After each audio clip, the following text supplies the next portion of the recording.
I will cover that next week, but we are going to lead off this episode with what has been long promised, which is the full behind the scenes investigation that I participated in with Discovery Channel about Jeffrey Epstein's death, because that episode did air on Discovery Channel the other day. I see loads of DMs of people asking me where you can watch it. You can watch it on YouTube TV if you have that. The show is called Conspiracies and Cover-Ups. I believe it was episode 5. It's a 41-minute episode, kind of shows stuff, and I'm going to give you all the color commentary of what it didn't show.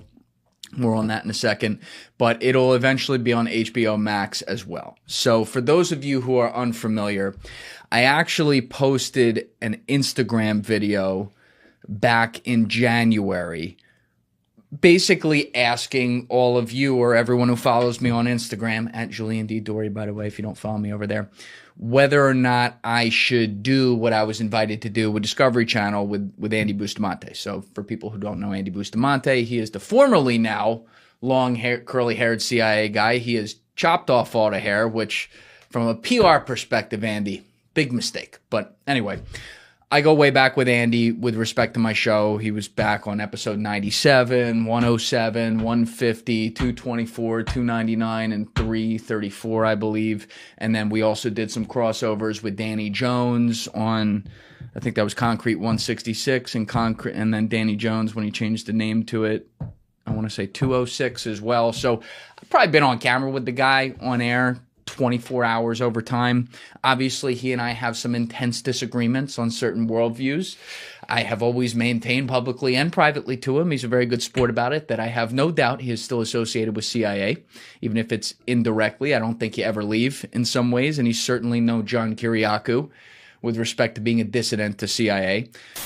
Hey guys, 3 quick things. Number 1, if you haven't subscribed, please subscribe. It's a huge, huge help. Number 2, if you'd like to join my Patreon for early uncensored releases of the full episodes, you can join via the link in my description or in the pinned comment below. And number 3, if you'd like to join my clipping community for a chance to make content from the show and make money, you can join via the Discord link in my description below.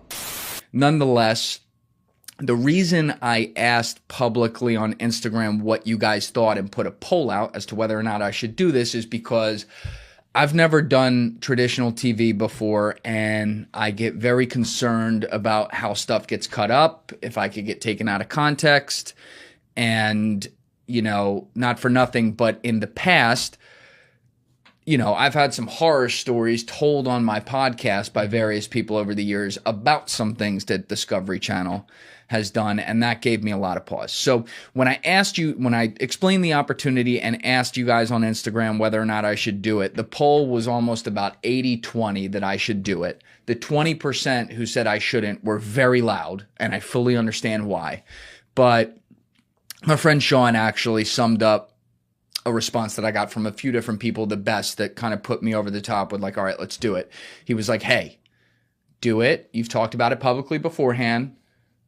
Give people a heads up that you're doing it, which is why I've done that in previous episodes. And then once it comes out, if there's things you have a problem with, you know, you can clear the record and explain everything that happened. I want to start off by saying, you know, it's unfortunate that they have to edit down into 41 minutes an investigation that clearly was about probably 18 hours worth of work, which was more than just me on there, by the way. I'll get to that in a minute. But like, you know, I don't think they really took stuff out of context or anything. I thought they did as good a job as they could do. I still want to watch it again to take like closer notes. But as far as like first of all, the production team I worked with out there, which is not Discovery Channel, I forget the name of it, but the whole team was fucking awesome. Andy's team was amazing. I'll get to like what that looked like and everything. But they put the edit together and the Discovery Channel signs off on it, and it came out fine.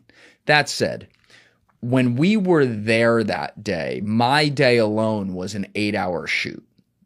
And when you combine all the other experts I'll talk about, Andy, again, probably filmed about 18 hours worth of content.